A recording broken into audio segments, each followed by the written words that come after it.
Bismillahirrahmanirrahim. Assalamu alaikum Pakistan. This is Dr. Tanveer Iqbal and you are watching Awareness by Dr. Tanveer. آج کے awareness میں قوم کو یہ بتاؤں گا کہ 1947 سے 2022 تک پاکستان میں جمہوریت رہی، ڈکٹیٹرشپ رہی یا بادشاہت رہی۔ اگر ہم 1947 کی بات کریں تو پاکستان مسلم لیگ نے 1947 میں پاکستان میں حکومت بنائی، لیکن وہ کچھ ہی ٹائم چلی اور 11 سال کے بعد جنرل ایوب نے ملک میں پہلا مارشل لا نافذ کیا جو تقریباً 10 سال تک رہا۔ جنرل ایوب نے جاتے جاتے صدارت کی جو کرسی ہے وہ جنرل یحییٰ کے حوالے کر دی، اور جنرل یحییٰ سکوتی ڈھاکہ جو ہے جب بنگلہ دیش پاکستان سے الگ ہوا تب تک وہ پاکستان کے صدر رہے۔ سکوتی ڈھاکہ کے بعد جنرل یحییٰ نے صدارت کی کرسی ذوالفقار علی بھٹو کے حوالے کر دی، اور اس طرح وہ پاکستان کے پہلے civilian chief marshal art administrator بھی بنے۔ ذوالفقار علی بھٹو کی اگر بات ہم کریں تو اس نے پاکستان پیپلز پارٹی کی بنیاد رکھی تھی جو اب تک چلی آ رہی ہے۔ اس کے پہلے جو صدر اور پہلے جو وزیر اعظم تھے وہ ذوالفقار علی بھٹو تھے، اور اس کے بعد بھٹو خاندان ہی اس پارٹی پر حکومت کر رہا ہے۔ ذوالفقار علی بھٹو کے بعد ان کی بیٹی بینظیر بھٹو آئی اور وہ وزیر اعظم بنی۔ بینظیر بھٹو کی جب 2008 میں شہادت ہوئی بوم بلاسٹ میں، تو ان کے بعد ان کے شوہر آصف علی زرداری ایک وصیت لے کر آئے۔ اس کے بارے میں کہا جاتا ہے مبینہ طور پر کہ وہ ایک جعلی وصیت تھی، اور صرف اقتدار پر حملہ یا اقتدار پر قابض ہونے کے لیے انہوں نے وہ وصیت بنوائی تھی۔ اس کے بعد ان کے شوہر آصف علی زرداری جو ہے وہ ملک کے صدر بنے، اور اپنی بہن جو ہے اس کو سینیٹر بنایا۔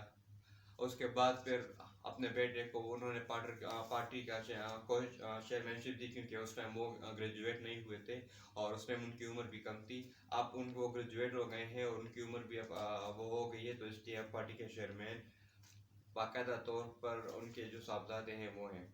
اس طرح اگر ہم مسلم لیگ کی بات کریں تو 1988 کے بعد اس پر جو شریف فیملی ہے ان کا ہی قبضہ رہا۔ پہلے نواز شریف اس کے وزیر اعظم کئی بار رہے، اس کے بعد جب بھی وہ وزیر اعظم رہے ان کے ساتھ ان کے چھوٹے بھائی شہباز شریف۔ پنجاب جو پاکستان کا سب سے بڑا صوبہ ہے، تقریباً اپ ٹو 56% لوگ جو ہیں وہ پنجاب میں رہتے ہیں، اس پر ان کی وزیر اعلیٰ جو ہے وہ کئی بار وہ رہے۔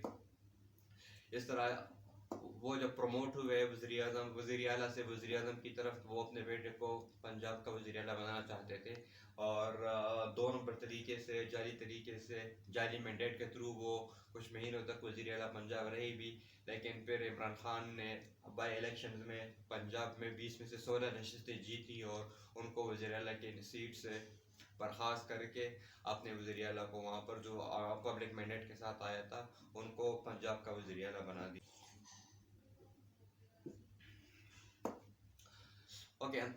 حمزہ شہباز جو ہے وہ بطور وزیر اعلیٰ پنجاب میں ایک ناکام سیاستدان کے طور پر ثابت ہوئے، تو محمد میاں نواز شریف جو ہے وہ اپنی بیٹی کو سامنے لے آئے، مریم صفدر، جس کا نام مریم صفدر ہے، لیکن سیاسی فائدہ حاصل کرنے کے لیے وہ اپنے نام کے ساتھ مریم نواز لگاتی ہے۔ حالانکہ ان کی شادی ہوئی تھی 1993 میں، اور وہ مریم نواز سے مریم صفدر ہو گئی تھی، لیکن سیاسی فائدہ حاصل کرنے کے لیے وہ اب تک اپنے نام کے ساتھ نواز شریف کا نام لگاتی ہے۔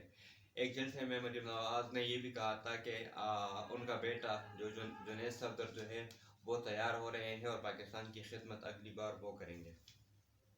اچھا، پیپلز پارٹی اور مسلم لیگ نون کے بعد اگر ہم لسانی پارٹی جو قومیت کے طور پر جانی پہچانی جاتی ہے، عوامی نیشنل پارٹی، اگر ہم اس کی بات کریں تو سب سے پہلے اس کی بنیاد رکھی تھی باچا خان نے، جو اس سے پہلے کانگریس میں تھے اور وہ پاکستان بنانے کے سخت مخالف بھی تھے۔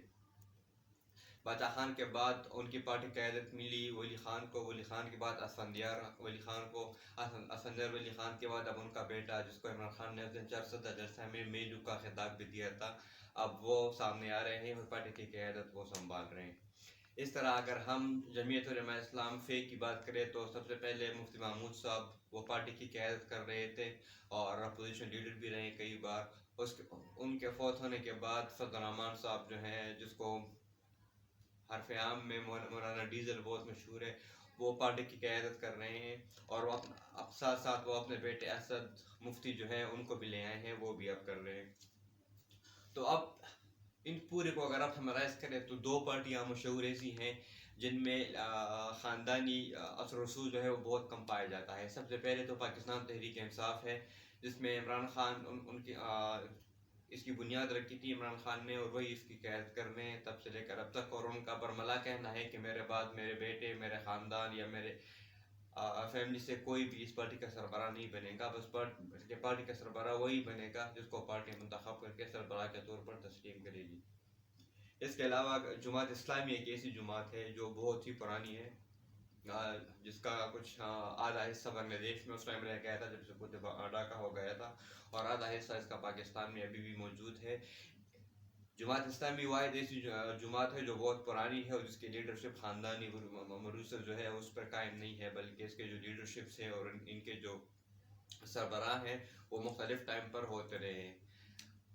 تو اب اگر ہم پورے پاکستان کے پورے 75 سال کا جائزہ لیں تو 75 سال میں سے چند خاندانوں اور چند فوجی ڈکٹیٹروں نے پاکستان پر حکومت کی ہے. ان چند خاندانوں میں شریف فیملی ہے، بھٹو فیملی ہے، بادشاہ خان کی فیملی ہے، مفتی محمود کی فیملی ہے، جنرل ایوب ہے، جنرل یحییٰ ہے، جنرل ضیاء الحق ہے، جنرل پرویز مشرف ہے.